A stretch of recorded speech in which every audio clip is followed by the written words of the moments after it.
കുറച്ച് ഏട്ട മീൻ കിട്ടിയിട്ടുണ്ട്. തോട്ടിൽ നിന്നും പുഴയിൽ നിന്നൊക്കെ കിട്ടുന്ന ഒരു മീനാണ്. പുതുമഴയ്ക്ക് മാത്രം കിട്ടുന്ന മീനാണിത്. കുറച്ച് മീൻ കിട്ടിയപ്പോൾ കാണിക്കാമെന്ന് വെച്ച്. ഇത് മുളകിട്ട കറിയാണ് ഉണ്ടാക്കുന്നത്. പുളിയും മുളകും ഇട്ടിട്ടാണ് ഈ കറി ഉണ്ടാക്കുന്നത്. വേറെ മസാല ഒന്നും ചേർക്കണില്ല.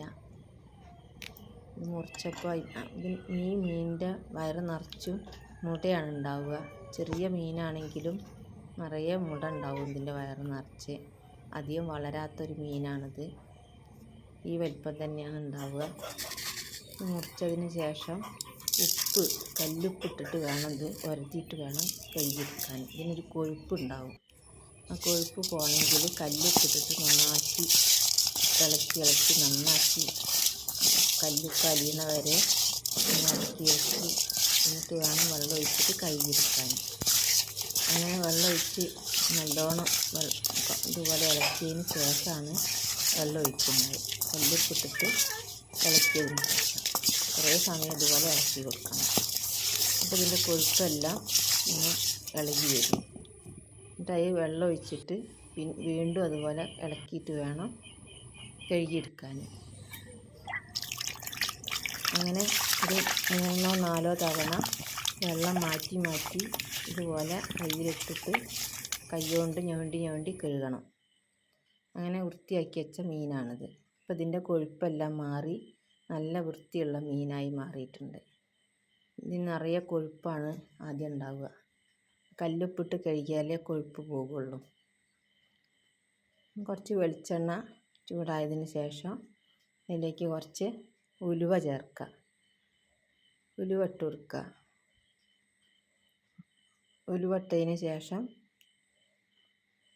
കുറച്ച് പച്ചമുളക്, ഇഞ്ചി, വെളുത്തുള്ളി, ചുവന്നുള്ളി ഇതെല്ലാം കൂടെ ചതച്ച് വെച്ചതാണിത്. ഇതും കൂടെ അതിലേക്ക് ഇട്ട് കൊടുക്കുക. ഇട്ടതിന് ശേഷം ഒന്ന് ഇളക്കി കൊടുക്കുക. നന്നാക്കി ഇളക്കി ഒന്ന് വാടിയതിന് ശേഷം തക്കാളിയും കൂടെ ചേർത്ത് കൊടുക്കണം. ഉള്ളിയും ഇഞ്ചിയും പച്ചമുളകും എല്ലാം ഒന്ന് വാടിയതിന് ശേഷം തക്കാളിയും കൂടെ ഇതിലേക്ക് ഇട്ട് കൊടുക്കണം. ഒരു തക്കാളി മുറിച്ചതാണ്, അതും അതിലേക്ക് ഇട്ടിട്ടുണ്ട്. അതും ഒന്ന് ഇളക്കി വാട്ടിയെടുക്കണം.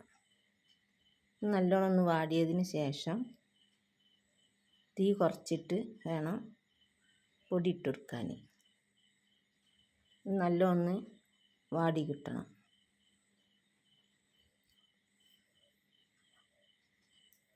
അതിന് ശേഷം തീ കുറച്ച് വെച്ചതിന് ശേഷം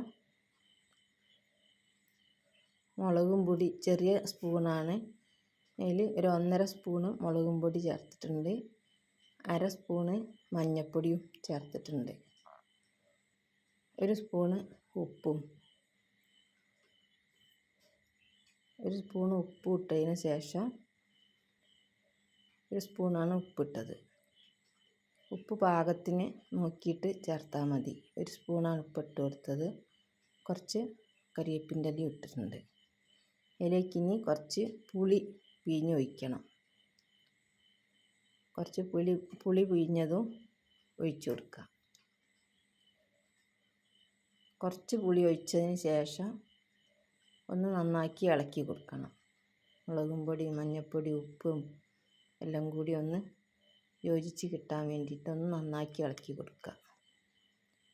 ഇളക്കി കൊടുത്തതിന് ശേഷം കുറച്ചും കൂടെ ബാക്കിയുള്ള പുളിയും കൂടെ പിഴിഞ്ഞ് കുറച്ചും കൂടെ വെള്ളം വേണം, കുറച്ചും കൂടെ ഒഴിച്ചു കൊടുക്കുക. പുളിയും വെള്ളവും കൂടെ കുറച്ചും കൂടെ ഒഴിച്ചു കൊടുക്കുക. മീനിന് കുറച്ച് വേവുണ്ട്. ആ വേവാൻ ആവശ്യമുള്ള വെള്ളം ഒഴിച്ചു കൊടുക്കുക. ഇതൊന്ന് നന്നാക്കി ഇളക്കിയതിന് ശേഷം മൂടി വെച്ച് നല്ലോണം വേവിക്കുക, തിളപ്പിക്കുക. ഈ വീഡിയോ നിങ്ങൾക്ക് ഇഷ്ടപ്പെടുകയാണെങ്കിൽ ലൈക്ക് ചെയ്യാനും ഷെയർ ചെയ്യാനും മറക്കാതെ ചെയ്യണേ. ആദ്യമായിട്ടാണ് ഈ വീഡിയോ കാണുന്നതെങ്കിൽ സബ്സ്ക്രൈബ് ചെയ്യാനും ബെൽ ബട്ടൺ കൂടി ഒന്ന് അമർത്താനും മറക്കാതെ ചെയ്താൽ ഞാൻ ചെയ്യുന്ന വീഡിയോ നിങ്ങൾക്ക് കാണാൻ സാധിക്കും. ഇപ്പോൾ കറി നല്ലോണം തിളച്ചിട്ടുണ്ട്.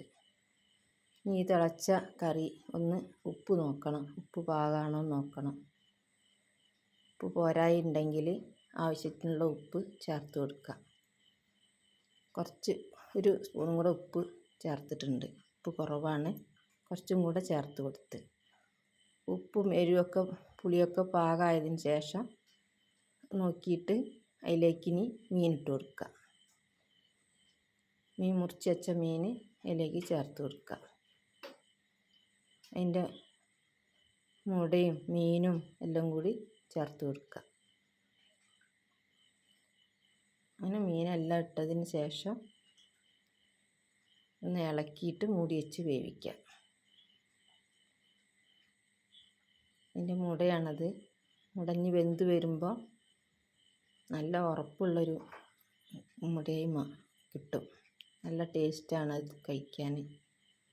മീനും നല്ല രസമുണ്ടാവും, അതിൻ്റെ മുട്ടയും നല്ല രസമുണ്ടാവും കഴിക്കാൻ. ഇത് കറി വെച്ച് കൂട്ടിയിട്ടില്ലാത്തവർ ഇതുപോലെ ഒന്ന് ചെയ്ത് നോക്കണം. നല്ല ടേസ്റ്റാണ് ഈ കറിക്ക്. ഇനി ഈ വെള്ളം കുറച്ച് വറ്റണ വരെ നന്നാക്കി വേവിച്ചെടുക്കണം. മൂടി വെച്ച് വേവിക്കാം. നല്ലപോലെ തിളച്ച് വെള്ളമൊക്കെ വറ്റി കിട്ടണം. കുറച്ച് സമയം ഇതുപോലെ മൂടി വെച്ച് ഇളക്കി കൊടുത്ത് വേവിച്ചെടുക്കാം. കുറച്ചും കൂടെ വെള്ളം വറ്റാനുണ്ട്. മൂടി വെച്ച് വേവിക്കാം. കുറച്ച് വേവുണ്ട് ഇതിന്, നല്ലതുപോലെ വെന്ത് കിട്ടണം. ഇപ്പോൾ കുറേ വെള്ളമൊക്കെ വറ്റി വന്നിട്ടുണ്ട്. നല്ലപോലെയൊക്കെ വെന്ത് വന്നു. ഒന്നും കൂടെ വെള്ളം വറ്റാനുണ്ട്. ഇത് ചൂടാറും തോറും ഇതിൽ കറി കുറഞ്ഞ് വരും. തിളയ്ക്കുമ്പോൾ ഉള്ള വെള്ളം ഉണ്ടാവില്ല കറി ചൂടാറുമ്പോൾ. അപ്പം അതിന് കണക്കായിട്ട് കുറച്ചും കൂടെ വറ്റിക്കണം വെള്ളം. കറി കുറച്ചും കൂടി വറ്റാനുണ്ട്. അപ്പം അതിൻ്റെ പള്ളയിലുള്ള മുടയൊക്കെ നല്ല വെന്ത് വന്നിട്ടുണ്ട്. നല്ല കട്ടി കൂടിയിട്ടുണ്ട് വെന്തിട്ട്.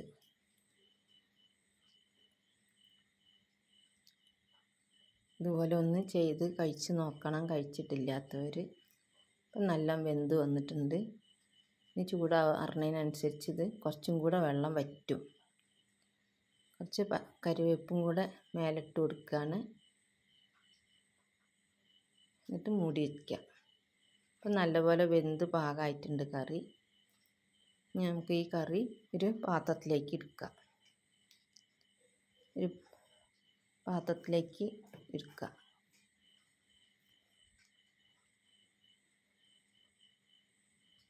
ഇതുപോലത്തെ മീൻ കിട്ടുകയാണെങ്കിൽ എല്ലാവരും ഇതുപോലെ ഒന്ന് ചെയ്ത് നോക്കണം. മുളകിട്ട കറിയാണ്. ഇതിൽ വേറെ മല്ലിയോ തേങ്ങയോ ഒന്നും ചേർത്തിട്ടില്ല. വെറും മുളകും പുളിയും മാത്രമാണ്. പച്ചമുളക്, ഇഞ്ചി, കരിവേപ്പ്, വെളുത്തുള്ളി, ചുവന്നുള്ളി ഇത്രയും സാധനങ്ങൾ മാത്രമാണ് ചേർത്തത്.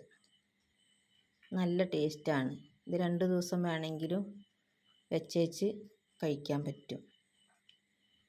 നല്ലൊരു കറിയാണ്. പുതുമഴയത്ത് മാത്രം കിട്ടുന്ന ഒരു മീനാണിത്. എല്ലാ സമയത്തൊന്നും ഈ മീൻ കിട്ടില്ല. നല്ല ടേസ്റ്റുള്ളൊരു മീനാണ്. ഇതുപോലെ ഈ മീൻ കിട്ടുമ്പോൾ ഒന്ന് വെച്ച് കഴിച്ച് നോക്കണം.